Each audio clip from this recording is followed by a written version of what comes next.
नमस्कार, आपके साथ मैं हूं दीपिका। कुछ देर पहले मैंने आपको बताया था कि अंकिता और मनारा के बीच में हुआ है जोरदार झगड़ा।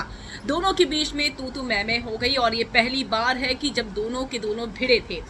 हालांकि शो में जिस तरीके से दोनों नजर आ रहे थे तो लगता था कि दोनों का बॉन्ड अच्छा लगेगा, लेकिन यहाँ पर गलती किसकी है? यहाँ पर गलती सीधे सीधे मनारा की दिख रही है, क्योंकि मनारा ने जोश जोश में कुछ ज्यादा ही बातें बोल दी। आई नो ब्रेकअप सबके होते हैं और कहीं ना कहीं ईशा मालवीय गलत है, इसमें कुछ गलत नहीं है कि हम ये कहें कि ईशा मालवीय सही है, ईशा मालवीय गलत है। और सलमान खान भी इस बात को बोल रहे हैं कि भैया जब ब्रेकअप हो गया है तो या तो अलग हो जाओ या फिर अटैच हो जाओ, एक तरफा रहो। ऐसा फ्रेंड कोई चीज़ नहीं हो पाती है। अगर आप हो भी पाती है तो दूसरे को हर्ट हो रहा है, अभिषेक को हर्ट हो रहा है, और कहीं वो कुछ तुम्हारे चक्कर में गलत ना कर दे, क्योंकि जिस तरीके से उसके झगड़े हो रहे हैं घर में, उसके पीछे जो असल वजह नजर आती है वो तुम हो। तो यहाँ पर ईशा मालवीय गलत है, लेकिन किसी के कैरेक्टर पर उंगली उठाना उससे भी गलत बात है। तो मनारा ने वही किया। मनारा ने कहा कि जो अपनी बॉयफ्रेंड की नहीं हुई वो किसी और की क्या होगी।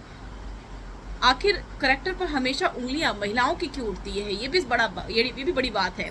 और आप खुद भी एक महिला हो, तो ऐसे में अंकिता ने ईशा का साथ दिया और कहा कि इस तरह की बातें नहीं बोलनी चाहिए और इस तरह की बातें गलत होती है। तो मनारा को गुस्सा आ गया और मनारा ने कहा कि मैं नहीं चाहती हूँ कि एक अच्छी लड़की ईशा से यूज हो जाए, एक 19 साल की लड़की अंकिता का यूज करेगी, ऐसा मनारा को लगता है।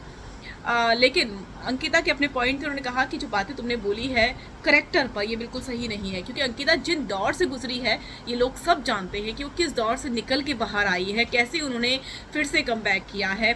ये बहुत मुश्किल होता है, तो काफ़ी कुछ उन्होंने भी झेला है। वो जानती है कि महिलाओं के करेक्टर पर उंगली उठती है तो क्या बीतती है, उनके परिवार वाले भी चीज़ें देखते हैं।